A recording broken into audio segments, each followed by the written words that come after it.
তো friends, FL স্টুডিওর নতুন আপডেট এসে গেছে 2026। আপনারা দেখতে পাচ্ছেন, এই যে আমি সাইট খুলে বসে আছি। তো এখানে ডাউনলোড অপশন আছে।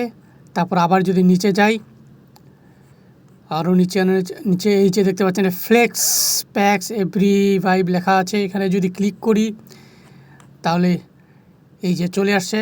তো এখানে ক্লিক করে যদি দেখি তার আমাদের ডাউনলোড অপশন চলে আসছে। ডাউনলোড করলাম, এই যে দেখুন ডাউনলোড হয়ে গেছে। এবার আমি এখান থেকে ডবল ক্লিক করে ইনস্টল করব। এই অপশন চলে এসছে।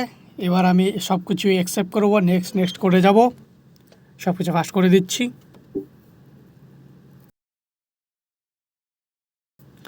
তো এখন আমি এফএল স্টুডিও খুলব। এই মুহূর্তে কয়েকটা অপশন দেখাচ্ছে। তো আমি এখানে এমটি প্রজেক্ট সিলেক্ট করলাম। এবার চলে গেলাম আমি আমার প্লাগইনসে অ্যাডে। এবার এখানে খুঁজে আমি দেখছি ফ্লেক্স কোথায় আছে। ফ্লেক্সে ক্লিক করলাম, ফ্লেক্স চলে আসলো। তো এই হচ্ছে ফ্লেক্সের নতুন ইন্টারফেস। বাহ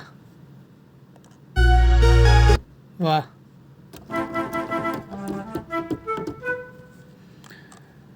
এডিটে গিয়ে এই যে বিভিন্ন রকম অপশন, যেরকম আমি প্লাগইনস সাউন্ড সিলেক্ট করব সেই অনুযায়ী এখানে কালার চেঞ্জ হচ্ছে।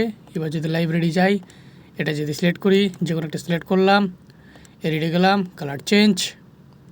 আবার যদি লাইব্রেরি যাই, অন্য কিছু সিলেক্ট করি, এখানে কি আছে। তো এই হচ্ছে নতুন ইন্টারফেস। আমার খুবই ভালো লেগেছে। এফএল স্টুডিও আপডেট করার পর নতুন ভার্সন এসছে 2026। তো আপনাদের কেমন লাগলো আমাকে কমেন্ট করে জানান। Thank you.